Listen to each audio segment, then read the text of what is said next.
우리 부산에 여러 가지 유명한 것이 있지만 그 가운데 유명한 것은 역시 먹거리입니다.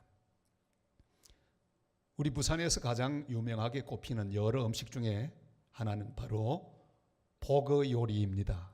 이 보거는 참 이상하게 생겼어요. 우스꽝스러운 그런 모습을 가지고 있습니다. 그러나 그 속에 아주 맹독이 있습니다. 잘못 먹으면 큰일 납니다. 그렇지만 맛은 또 얼마나 좋은지요.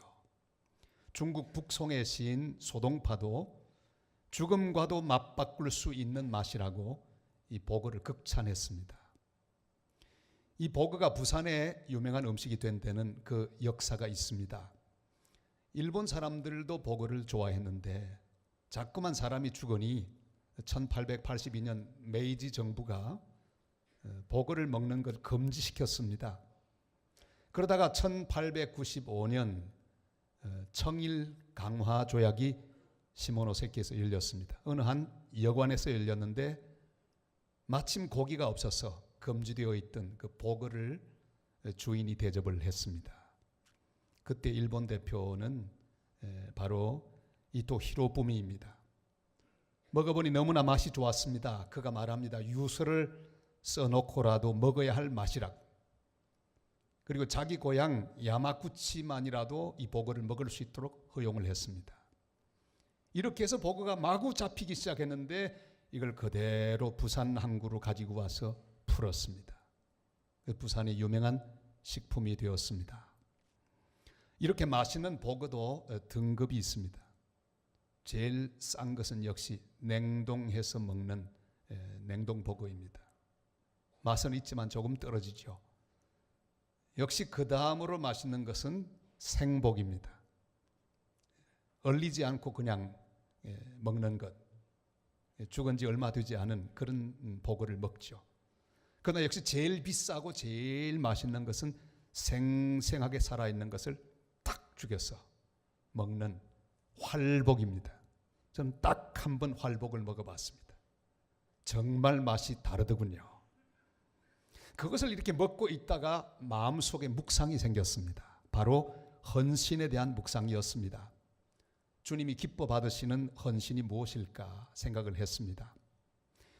비록 지금 내가 살아있지만 죽여서 주님께 드리는 것처럼 살아가는 것, 그것이 바로 헌신임을 느낄 수가 있었습니다. 마치 살아있는 활복처럼 순간순간 산채로 내 삶과 내 마음과 내 모든 것들을 주님께 드리며 순종하고 사는 삶, 그것이 바로 헌신이 아니겠는가 하는 생각을 했습니다. 살아있지만 죽은 것처럼 자신을 꺾고 포기하고 주님께 순종하는 삶을 사는 것입니다. 그것이 바로 거룩한 산 제물로 우리 몸을 주님께 드리는 것이라고 말할 수 있습니다. 오늘 1절 말씀에 우리에게 이렇게 말씀하고 있습니다. 같이 읽겠습니다. 그러므로 형제들아 내가 하나님의 모든 자비하심으로 너희를 구원하노니 너희 몸을 하나님이 기뻐하시는 거룩한 산 제물로 드리라. 이는 너희가 드릴 영적 예배니라. 아멘. 우리가 사는 이 세상은 전혀 다른 모습으로 사람들이 살고 있는 세상입니다. 자신을 제물로 드리지 않고 자신을 위하여 삽니다. 자신을 높이기에 여념이 없습니다. 자신을 제물로 드리기보다는 다른 사람을 제물 삼아서 올라가려고 하는 세상 속에 살고 있습니다. 그래서 남을 죽이고 남을 공격하고 자기를 높이는 삶을 서슴지 않는 세상 가운데 살고 있습니다. 그래서 우리 주님께서는 이 세대를 본받지 말라고 말씀하십니다. 2절 말씀을 같이 읽겠습니다. 너희는 이 세대를 본받지 말고 오직 마음을 새롭게 함으로 변화를 받아 하나님의 선하시고 기뻐하시고 온전하신 뜻이 무엇인지 분별하도록 하라. 아멘. 금년에 우리 주님은 우리를 향하여 권고하십니다. 남을 죽이는 사람이 아니라 자신을 죽여서 산 제물로 하나님께 드리는 삶을 살도록 말씀하고 계십니다. 내가 죽어서 가정이 살고, 내가 죽어서 교회를 살리고, 내가 죽어서 나라를 살리는, 세상을 살리는 거룩한 산 제물로 주님께 드리는 삶을 살라고 부탁하고 계십니다. 어떻게 하면 그런 삶을 살 수 있을까요? 오늘 주님께서 말씀하고 계십니다. 먼저 자신에 대하여 마땅히 생각할 그 이상의 생각을 하지 말라고 말씀하십니다. 3절 말씀을 같이 읽겠습니다. 내게 주신 은혜로 말미암아 너희 각 사람에게 말하노니 마땅히 생각할 그 이상의 생각을 품지 말고 오직 하나님께서 각 사람에게 나누어 주신 믿음의 분량대로 지혜롭게 생각하라. 아멘. 주님이 기뻐하시는 온전한 산 제물이 되기 위해서는 나의 모든 것이 은혜라는 생각이 내 삶을 지배해야 합니다. 지금 내가 누리는 모든 것, 이건 다 하나님의 은혜입니다. 오늘도 하나님의 은혜로 일어났고 밥을 먹었고 또 하나님의 은혜로 여기까지 올 수 있는 건강이 있어서 오늘 여기서 거룩한 산 제물이라는 또 말씀을 듣는 은혜를 하나님이 주셨습니다. 이 모든 것이 은혜의 힘을 기억할 때 우리는 제물로 내 삶을 드릴 수 있습니다. 내가 가진 것들 중에 주님이 은혜로 주시지 않은 것은 하나도 없음을 고백해야 합니다. 사도 바울도 그 은혜를 깨닫고 이렇게 고백합니다. 고린도전서 15장 10절 말씀이죠. 다 같이요. 그러나 내가 나 된 것은 하나님의 은혜로 된 것이니 내게 주신 그의 은혜가 헛되지 아니하여 내가 모든 사도보다 더 많이 수고하였으나 내가 한 것이 아니요 오직 나와 함께 하신 하나님의 은혜로라. 아멘. 은혜로 생각하고 믿음으로 생각하는 것을 벗어나면 그 이상의 생각을 품는 거예요. 우리가 마땅히 생각할 그 이상으로 생각하면 그때부터는 하나님 앞에 드려질 게 하나도 없습니다. 감사도 없습니다. 찬양도 없습니다. 자랑이 될 것이고 교만이 될 것이고 혹은 허황된 생각이 될 것입니다. 그 이상의 생각을 품지 말라고 말씀하지요. 왜 이것밖에 안 되나? 왜 나는 다른 사람보다 못할까? 나는 더 할 수 있는데 왜 이것밖에 안 되나? 하나님 불공평하셔. 다른 사람 다 잘 되던데 왜 나는 이렇게 안 될까? 노후가 왜 이렇게 점점 더 어려워지나? 아무개 집사님 자식은 잘 되던데 왜 내 자식은 형편이 없을까? 여러분, 이런 생각을 하지 말라는 말씀입니다. 믿음으로 생각해야 합니다. 이 모든 것이 은혜라고 고백하는 그런 고백을 할 때만 우리는 하나님 앞에 산 제물로 찬양과 감사를 드릴 수가 있습니다. 오늘 한번 저를 따라 하시겠습니까? 이만하면 충분해. 금년에 이런 말 좀 많이 하시길 바랍니다. 이만하면 충분해. 하나 더 할까요? 이게 어디야? 여러분, 이게 어디입니까? 이만하면 충분하지 않습니까? 저는 늘 기억합니다. 나는 내가 올 수 있는 데보다 훨씬 더 멀리 왔구나. 은혜로 생각하면 모든 것이 다 은혜입니다. 하나님께서 나를 여기까지 도우셨다. 이런 믿음의 고백을 하실 수 있기를 바랍니다. 저는 어느 곳을 다니든지 늘 메모할 준비를 하고 또 생각하고 묵상합니다. 한번 어느 박물관에 갔더니 재미있는 나무가 있었습니다. 그 나무 이름은 아이런 우드예요. 철나무. 얼마나 단단하길래 나무가 너무너무 단단해서 철나무라, 강철나무라 그래 붙였어요. 나무가 단단했습니다. 그런데 그 철나무가 속이 상해서 구멍이 뻥 뚫려 있었습니다. 제가 그 철나무하고 대화를 시작했습니다. 야, 너 이름 철나무인데 그렇게 속이 뻥 뚫려 있구나. 단단한 너도 속이 상했구나. 여러분, 철나무도 속이 뻥 뚫리는데 연약한 인간의 마음이 얼마나 약하겠습니까? 지난 한 주간 살면서도 성도 여러분들은 여러 번 속이 상한 경험을 하셨을 것입니다. 내가 은혜로 생각하고 믿음으로 생각하지 못하면 당장에 속상해집니다. 속상할 일이 한두 가지가 아닙니다. 그 이상을 생각하지 마시기를 바랍니다. 은혜를 벗어나지 마시기를 바랍니다. 나이가 많아지면 점점 더 속상할 일이 많아집니다. 자식에 대해서 속상해집니다.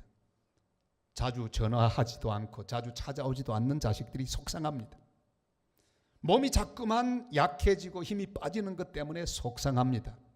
이렇게 보면 옛날 같지 않은 건강을 바라보며 속상합니다. 힘이 자꾸 빠지고 여러 가지로 문제가 많이 생기는 것을 보고 속상해 하는 그런 사람들이 있습니다. 그러나 산성의 어르신 여러분들, 마땅히 생각할 그 이상의 생각을 하시면 곤란합니다. 금년에 연세가 99살이 나는 한 감리교 권사님이 계십니다. 그가 책을 썼습니다. 저는 어르신 여러분들에게 자기 신앙을 이렇게 간증하는 그런 책들 좀 쓰셨으면 좋겠어요. 꼭 제가 한 분이 그 쓰신 책 읽어봤는데 유명한 사람만 저술을 하는 거 아닙니다. 아무나 다 할 수 있습니다. 지난 주간에도 어떤 분이 쓰신 책 읽으면서 아주 행복했습니다. 그런데 이 권사님 문학가도 아닌데 책을 썼습니다. 자기 신앙을 고백하는 책 남는 건 사랑뿐이네요 하는 책을 썼습니다. 그는 귀한 생각을 하면 믿음으로 책을 썼습니다. 이런 글이 있습니다. 노년이 될수록 도움받는 인생이 아니라 돕는 인생, 사랑받기를 기다리는 인생이 아니라 열심히 사랑하며 사는 인생을 살아야 한다. 그리고 계절과 인생을 연결해서 또 이런 글을 씁니다. 인생의 겨울은 이런 하나부터 세상 끝, 계절은 각각의 사명이 있다. 겨울에는 낙엽이 떨어지고 또한 걸음이 된다. 사회와 가정을 위해 기도의 밑거름으로 살아가자. 얼마나 아름다운 생각입니까? 떨어지는 것이 서글픈 게 아닙니다. 내가 떨어져서 밑거름이 되는 것이 낙엽이라면 노년도 그렇게 묵묵히 자녀를 위하여, 교회를 위하여, 나라를 위하여 기도로 밑거름이 되겠다고 하는 생각, 좀 불편하지만 나는 지금 떨어져서 거름되어서 다음 세대를 일으키겠다는 생각을 하면 섭섭하지 않을 수 있습니다. 감사할 수 있습니다. 남은 시간 모두를 하나님 앞에 기도로 쏘아 다 드리며 남아있는 모든 숨결을 모아서 하나님 나라와 하나님의 교회와 다음 세대를 위해 기도하며 행복하게 노년을 보낼 수 있기를 바랍니다. 이것이 바로 믿음의 생각이요 은혜의 생각입니다.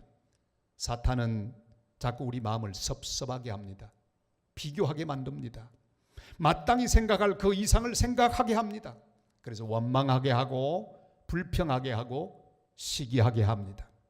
모든 것을 은혜로 생각하고 믿음으로 생각하여 나의 모든 삶이 온전히 하나님 앞에 드려지는 감사와 찬양의 산제물이 다 되시기를 주님의 이름으로 축복합니다.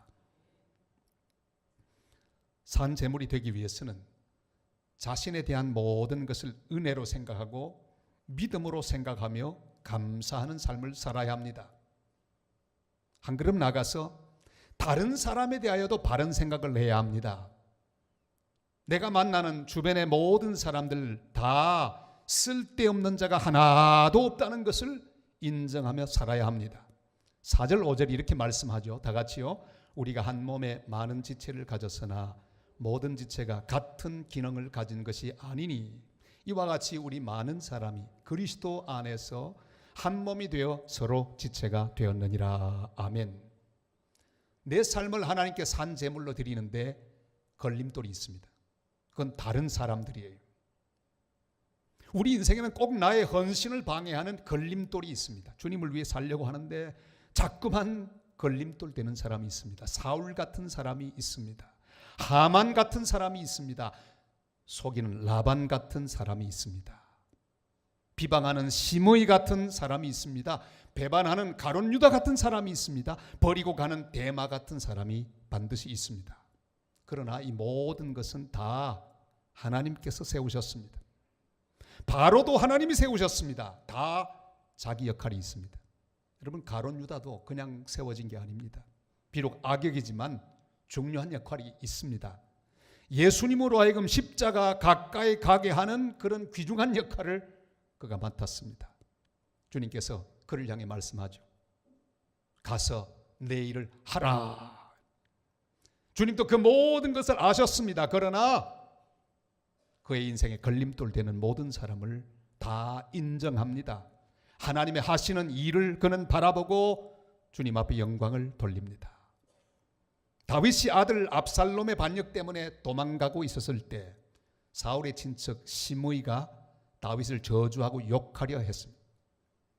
욕을 막 하고 있는데 자기의 신복 아비새가 그를 죽이려고 합니다. 왕이시여, 내가 당장 가서 죽여버릴까요? 그때 다윗은 그만두라고 말하죠.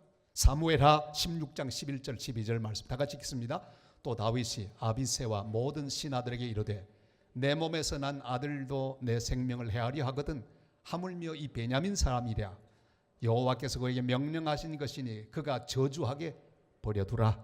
혹시 여호와께서 나의 원통함을 감찰하시리니 오늘 그 저주 때문에 여호와께서 선으로 내게 갚아 주시리라. 아멘. 19세기에 후기 인상파 화가 빈센트 반 고흐, 저기 자화상인데요. 참 특이하게 생겼죠. 그는 아주 유명한 그림을 많이 그렸습니다. 해바라기, 여기 복판에 있는 게 해바라기, 옆에 있는 건 뭘까요? 별이 빛나는 밤에, 그죠? 그 외에도 무수한 작품을 남겼습니다. 그는 원래 네덜란드 목사님의 아들로 태어났습니다. 목사가 되려고 했습니다. 열심히 공부했습니다. 그리고 탄광촌에서 목회도 했습니다. 설교도 열정적으로 잘 했다고 합니다. 그런데 그 탄광에 있는 인부들의 인권을 위해서 일을 하다가 그만 괘씸죄에 걸렸습니다. 목사가 짓는 가장 큰 죄가 괘씸죄라고 하더라고요. 아주 괘씸죄에 걸렸습니다. 그리고 그만 쫓겨났습니다. 그 길로 유리방황하면서 그림을 그리기 시작했습니다. 떠돌이 화가가 됐습니다. 평생 많은 그림을 그렸지만 자기가 돈 받고 판 그림은 딱 2작품밖에 없었습니다. 그러니까 얼마나 가난했겠습니까? 늘 자기 동생 테오의 도움을 받아 살았습니다. 그러다가 스스로 목숨을 끊었습니다. 그가 죽은 지 6개월 만에 자기 동생 테오도 죽었습니다. 그의 무덤은 프랑스 노틀담 성당 윗 밀밭 근처에 지금도 남아 있습니다. 그의 옆에는 그를 인정하고 붙들어주는 사람이 한 사람도 없었습니다.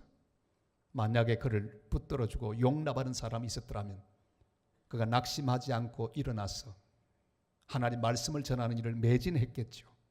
그는 그렇게 허무하게 무너지지 않았을 것입니다. 주님이 만나게 하신 사람이 내 옆에 있습니다. 쓸데없는 자는 하나도 없습니다. 그 사람 내가 붙들어 주기만 하면 앞으로 얼마나 더 귀한 일꾼이 될지는 아무도 모릅니다. 여러분, 의미 없는 사람은 없습니다. 다 역할이 있습니다. 감사함으로 용납하는 하나님 사람들이 되시기를 바랍니다. 금년에 어떤 사람이든 다 사랑하고 다 존경하는 그런 관계를 통해 하나님께 산 제물로 드리는 한 해가 되시기를 바랍니다. 10절 11절이 이렇게 말씀하지요. 다 같이요. 형제를 사랑하며 서로 우애하고 존경하기를 서로 먼저 하며 부지런하여 게으르지 말고 열심을 품고 주를 섬기라. 아멘. 금년에도 우리를 둘러싼 많은 사람들과 함께 살 것입니다. 혼자 사는 것은 재미가 없습니다. 가끔씩 산속에 혼자 사는 자연인에 관한 그런 프로그램을 보지 않습니까? 이상한 사람이. 여러분, 혼자 사는 것도 얼마나 이상한 삶입니까? 절대로 행복할 수 없습니다. 행복은 사람들과 함께 살아야 합니다. 내 주변에 둘러서서 나를 피곤하게 하는 사람이 있을지라도 그들과 함께 살아야 합니다. 쓸데없는 자가 한 사람도 없다는 것을 인식하며 사는 것은 지혜로운 일입니다. 자, 그 가운데는 원수라고 이름을 붙일 만한 사람도 있습니다.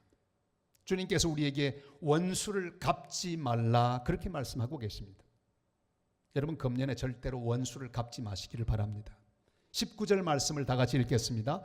내 사랑하는 자들아, 너희가 친히 원수를 갚지 말고 하나님의 진노하심에 맡기라. 기록되었으되 원수 갚는 것이 내게 있으니 내가 갚으리라고 주께서 말씀하시니라. 아멘. 예수님은 자신을 우리 모든 죄인들을 하나님 앞으로 인도하기 위해 십자가 위에서 제물로 드리셨습니다. 우리들을 다 주 앞으로 인도하기 위한 제물이 친히 되셨습니다. 그의 몸을 우리 위해 온전히 제물로 드리셨습니다. 예수님께도 제일 마지막 순간에 원수가 문제였습니다. 예수님 마지막 남기신 7마디 십자가의 7마디 가운데 첫째 말이 뭡니까? 그를 향해 조롱하고 욕하고 비방하는 사람들 향해서 아버지, 저들을 용서하여 주옵소서. 저들이 하는 일을 알지 못합니다. 여러분, 원수를 제대로 처리해야만 온전한 제물 될 수 있습니다. 만약에 예수님이 십자가 위에서 너희들 보자, 내가 3일 뒤에 살아날 텐데 가만히 두나 보아라, 그러면 십자가의 구속은 문제가 생기는 거예요. 여러분, 내 인생은 원수에 달려 있습니다. 그리스도인으로 하나님 앞에 하는 헌신도 우리 인생의 원수에게 달려 있다는 사실을 기억해야 합니다. 주님은 우리가 원수 갚는 것 우리의 몫이 아니라고 말씀합니다. 주님께 맡기고 너희는 원수를 절대로 갚지 말라고 말씀하고 계십니다. 우리는 축복 담당입니다. 화목하고 축복하고 용서하는 것이 우리의 몫입니다. 주님은 우리의 원수를 책임지시고 대신 화를 내주십니다. 대신 진노해 주십니다. 그러니까 내가 원수 앞에 진노하는 것은 월권입니다. 하나님의 진노하심에 맡기라고 말씀하십니다. 하나님 대신 내가 진노하고 내가 화내고 내가 원수 갚으면 월권입니다. 우리 할 일을 해야 합니다. 사랑하고 용서하고 축복하는 일, 이게 우리의 일입니다. 원수는 하나님께 맡겨야 합니다. 약은 약사에게, 뒷말을 여러분 하세요. 약은, 진료는, 원수는 하나님께. 원수는 하나님께 맡기는 거예요. 하나님이 알아서 하십니다. 나는 살아있지만 재물입니다. 산 재물입니다. 살아있지만 죽은 것이나 마찬가지입니다. 죽은 재물이 살아나면 곤란합니다. 내 자존심이 죽고 미움이 죽고 원망이 죽고 섭섭함이 죽고 이기심이 죽어야 합니다. 아주 수년 전에 돌아가시기 직전에 우리에게 오셔서 부흥하셨던 별세 신학의 대가 이중표 목사님, 그리운 얼굴이죠. 천국 가면 만날 수 있습니다. 그가 암수술 여러 번 받았는데 마지막 암수술 받으러 들어갈 때 마취 주사를 맞고는 근데 한 방에 마취가 되질 않았습니다. 수술을 들어가려고 하는데 움찔, 의식은 가물가물하는데 아프더래요. 그 의사가 하는 말이 한 방 더 주어 아직 안 죽었네. 이준표 목사님 귀에 그것이 들려오는데 기도가 나오더래요. 주님, 제가 아직 덜 죽었습니다. 완전히 죽게 하옵소서. 이렇게 기도하셨다고 합니다. 예수님 감람산에서 체포되실 때 베드로가 말고의 귀를 깎았습니다. 칼로 잘랐습니다. 예수님께서 그 귀를 도로 붙여주시며 말씀하죠. 이것까지 참으라. 우리나라에서 가장 기독교 신자율이 높은 곳은 역시 저 전라도에 있는 증도입니다. 거의 모든 섬 사람이 예수 믿는 사람이에요. 그 섬 복판에 가면 임자진리교회가 있습니다. 6.25 때 공산당들이 섬으로 들어왔습니다. 어느 수요일 예배 드리던 목사님과 성도 48명 모두를 다 죽였습니다. 그들은 다 순교했습니다. 그리고 수복 후에 그때 죽였던 그 공산당들을 다 잡았습니다. 바로 그 비극의 현장에서 아버지를 잃어버린 이판일 장로님에게 총을 주었습니다. 복수하라고. 여러분, 자기 아버지 죽인 사람을 만났습니다. 얼마나 밉겠습니까? 드르르 갈겨버리고 싶겠죠. 기도합니다. 그런데 천국에 계신 아버지 생각이 나더래요. 얘야, 용서해 주거라. 그는 울면서 총을 집어 던져버렸습니다. 그리고 그 공산당을 끌어안습니다. 거기에 잡혀왔던 공산당들은 다 그 교회 교인이 되었습니다. 임자진리교회. 사랑하는 성도 여러분, 우리는 모두 하나님의 은혜로 여기 있습니다. 은혜 아니면 아무도 주 앞에 서지 못합니다. 주 앞에 아무 자랑도 하지 말고 오직 믿음으로 서서 주님 앞에 내 몸과 내 삶을 거룩한 산 제물로 드리는 한 해로 살아가게 되시기를 바랍니다. 내 주변에 있는 사람들은 모두 하나님께서 만나게 하신 특별한 역할을 가진 귀한 사람들입니다. 누구라도 원수를 갚지 말고 저주하지 말고 미워하지 말고 오직 용서하며 용납하고 축복하여 모든 관계를 통해 하나님께 자신을 산 제물로 드리는 복된 한 해가 되시기를 주님의 이름으로 축원합니다. 요한일서 4장 20절 21절이 말씀하죠. 다 같이요. 누구든지 하나님을 사랑하노라 하고 그 형제를 미워하면 이는 거짓말하는 자니 보는 바 그 형제를 사랑하지 아니하는 자는 보지 못하는 바 하나님을 사랑할 수 없느니라. 우리가 이 계명을 주께 받았으니 하나님을 사랑하는 자는 또한 그 형제를 사랑할지니라. 아멘. 나의 모든 것이 다 하나님의 은혜의 힘을 확신하고 감사와 찬양의 제물로 자신을 하나님 앞에 드리고 모든 사람을 통해 나에게 역사하시고 축복하심을 확신하면서 비록 원수일지라도 갚지 말고 사랑하고 용서하고 용납하여 관계를 통해 하나님 앞에 우리의 삶을 거룩한 산 제물로 드리는 복된 성도들 다 되시기를 주님의 이름으로 축원합니다.